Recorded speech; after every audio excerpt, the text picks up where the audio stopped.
नमस्कार। इस विशेष बुलेटिन में आप सभी का स्वागत है। मैं हूं आपके साथ भावना नैयर और मेरे साथ है मेरी सहयोगी दीपाली, जो आप तक सांकेतिक भाषा में खबरें प्रस्तुत करेंगी। शुरुआत करते हैं सुबह की सुर्खियों के साथ। पुलिस महानिदेशकों और महानिरीक्षकों के सम्मेलन में शहरी पुलिसिंग में की गई पहल की प्रधानमंत्री नरेंद्र मोदी ने की सराहना। प्रत्येक पहल को देश के 100 शहरों में लागू करने का आह्वान।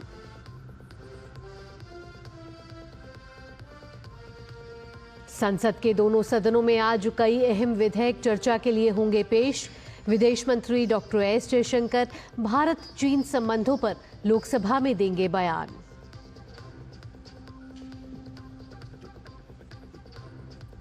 महाराष्ट्र में सरकार गठन को लेकर तैयारियां तेज। आज होगी भाजपा विधायक दल की बैठक। सीएम का नाम आ सकता है सामने। एकनाथ शिंदे ने कही हर तरह से समर्थन की बात।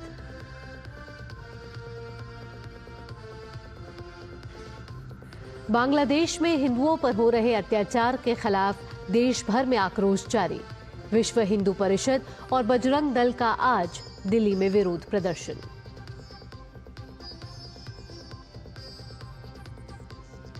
और वीर सावरकर के अपमान को लेकर पुणे की विशेष अदालत में आज राहुल गांधी की पेशी। वहीं दिल्ली की सीएम आतिशी के खिलाफ मानहानि मामले में राउज एवेन्यू कोर्ट में सुनवाई।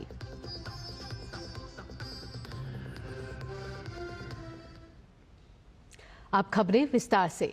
ओडिशा के भुवनेश्वर में देश भर के पुलिस महानिदेशकों और महानिरीक्षकों का 59वां सम्मेलन रविवार को संपन्न हो गया। 3 दिन के इस सम्मेलन के दौरान प्रधानमंत्री नरेंद्र मोदी ने पुलिस से रणनीतिक, सतर्क, अनुकूलनीय, विश्वसनीय और पारदर्शी बनकर स्मार्ट पुलिसिंग का मंत्र अपनाने का आह्वान किया। शहरी पुलिसिंग में की गई पहल की सराहना करते हुए पीएम ने सुझाव दिया कि प्रत्येक पहल को देश के 100 शहरों में पूरी तरह से लागू किया जाना चाहिए। पीएम ने पुलिस बल के कार्यभार को कम करने के लिए प्रौद्योगिकी के उपयोग का आह्वान किया। उन्होंने पुलिस से विकसित भारत के दृष्टिकोण के साथ तालमेल बिठाने और अपने दृष्टिकोण को आधुनिक बनाने को कहा। प्रधानमंत्री ने कार्यप्रणाली में व्यापक सुधार और कार्यक्षमता बढ़ाने के लिए स्मार्ट पुलिसिंग का मंत्र दिया। डिजिटल धोखाधड़ी, साइबर अपराध और एआई के कारण उत्पन्न चुनौतियों का जिक्र करते हुए प्रधानमंत्री ने भारत की दोहरी एआई शक्ति अर्थात आर्टिफिशियल इंटेलिजेंस और एस्पिरेशनल इंडिया को काम में लाने पर बल दिया। संसद के शीतकालीन सत्र का आज दूसरा सप्ताह है। आज दोनों ही सदनों में कई अहम विधेयक पेश किए जाने और चर्चा किए जाने के लिए सूचीबद्ध हैं। लोकसभा में आज तटीय पोत परिवहन विधेयक 2024 पेश किया जाएगा। विधेयक को पतन, पोत परिवहन और जलमार्ग मंत्री सर्बानंद सोनोवाल पेश करेंगे। इसके साथ ही लोकसभा में 2 विधेयक बैंककारी विधियां संशोधन विधेयक 2024 और रेल संशोधन विधेयक 2024 विचार और पारित करने के लिए पेश किए जाएंगे। वित्त मंत्री निर्मला सीतारमण बैंककारी विधियां संशोधन विधेयक 2024 को चर्चा के लिए पेश करेंगी। विधेयक के माध्यम से बैंक से जुड़े कई पुराने अधिनियमों में संशोधन होंगे। वहीं रेल मंत्री अश्विनी वैष्णव रेल संशोधन विधेयक 2024 को सदन में पेश करेंगे। विधेयक के माध्यम से रेल अधिनियम 1989 में संशोधन किए जाएंगे। राज्यसभा में 2 विधेयक तेल क्षेत्र विनियमन तथा विकास संशोधन विधेयक 2024 और भारतीय वायुयान विधेयक 2024 चर्चा के लिए पेश होंगे। पेट्रोलियम एवं प्राकृतिक गैस मंत्री हरदीप सिंह पुरी तेल क्षेत्र से संबंधित विधेयक को सदन में चर्चा के लिए रखेंगे। इसके साथ ही लोकसभा में विदेश मंत्री डॉक्टर एस जयशंकर चीन के साथ भारत के संबंधों में हालिया घटनाक्रम पर बयान देंगे। दोनों ही सदनों में प्रश्नकाल के दौरान अलग अलग मंत्रालयों से कई अहम प्रश्न भी पूछे जाएंगे। महाराष्ट्र में सरकार गठन को लेकर भाजपा विधायक दल की बैठक आज होगी। भाजपा के विधायक दल अपने नेता का चयन करेंगे। भाजपा विधायक दल की बैठक में नेता का चुनाव किया जाएगा, जो पार्टी की ओर से मुख्यमंत्री पद का उम्मीदवार होगा। कल निवर्तमान मुख्यमंत्री एकनाथ शिंदे ने कहा कि वे नए मुख्यमंत्री को चुनने के भाजपा के फैसले का समर्थन करेंगे। हालांकि शिवसेना और एनसीपी ने क्रमशः एकनाथ शिंदे और अजित पवार को विधायक दल का नेता चुन लिया है। महाराष्ट्र चुनाव में महायुति की भारी जीत के एक सप्ताह से अधिक समय के बाद, जिसमें भाजपा 132 सीटों के साथ सबसे बड़ी पार्टी बनकर उभरी, नई सरकार का शपथ ग्रहण होना अभी बाकी है। नई महायुति सरकार का शपथ ग्रहण समारोह 5 दिसंबर की शाम को दक्षिण मुंबई के आजाद मैदान में होना है और प्रधानमंत्री नरेंद्र मोदी इसमें शामिल होंगे। महायुति के एक वरिष्ठ नेता ने कहा है कि सहयोगी दल मिलकर तय करेंगे कि 5 दिसंबर को सिर्फ मुख्यमंत्री और उप मुख्यमंत्री ही शपथ लेंगे या मंत्री भी शपथ लेंगे। बांग्लादेश में अल्पसंख्यकों, विशेष रूप से हिंदुओं पर हो रहे अत्याचार रुकने का नाम ही नहीं ले रहे। उत्पीड़न और अत्याचार का मामला लगातार सामने आ रहा है।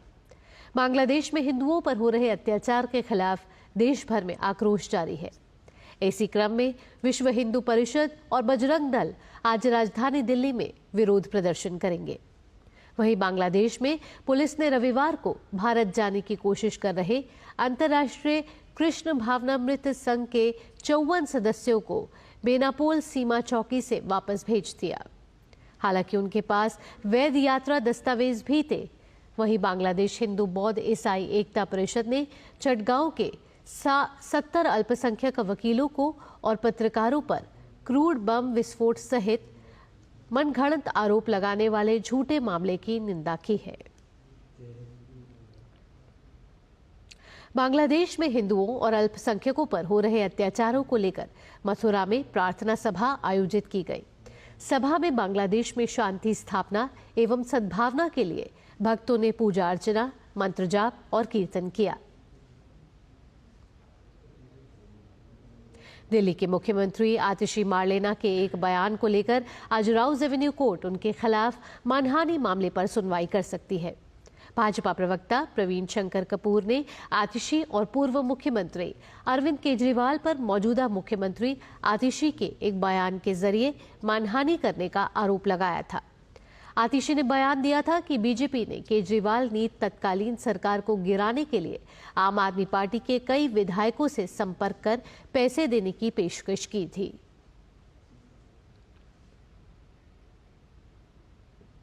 वहीं महाराष्ट्र में पुणे की एक अदालत में कांग्रेस नेता राहुल गांधी को आज पेश होने के लिए कहा गया है। हिंदुत्व के विचारक दामोदर सावरकर के पोते सत्यकी सावरकर ने राहुल गांधी के खिलाफ मानहानि की शिकायत दर्ज कराई थी, जिसमें उन्होंने आरोप लगाया है कि लंदन में मार्च महीने में गए राहुल गांधी ने अपने एक भाषण में वीर सावरकर का अपमान किया था। उत्तर प्रदेश सरकार प्रयागराज महाकुंभ 2025 का आयोजन भव्य रूप से करने के लिए जुटी हुई है। महाकुंभ के आयोजन के लिए मेला क्षेत्र नया जिला घोषित कर दिया गया है। नए जिले का नाम महाकुंभ मेला रखा गया। महाकुंभ मेला नाम से नए जिले की अधिसूचना जारी कर दी गई है। ऐसे में नया जिला महाकुंभ मेला जनपद नाम से जाना जाएगा।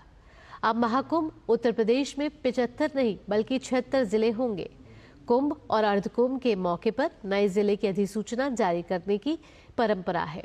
शासन के निर्देश पर प्रयागराज के डीएम रविंद्र कुमार मानदंड ने रविवार देर शाम नए जिले की अधिसूचना जारी की।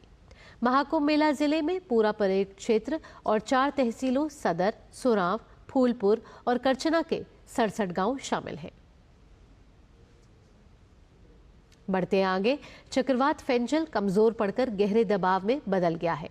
चक्रवाती तूफान फेंजल पिछले 6 घंटों के दौरान 7 किलोमीटर प्रति घंटे की गति से पश्चिम उत्तर पश्चिम की ओर बढ़ गया है। चक्रवात फेंजल की वजह से दक्षिण भारत के कई राज्य और केंद्र शासित प्रदेश प्रभावित हुए हैं।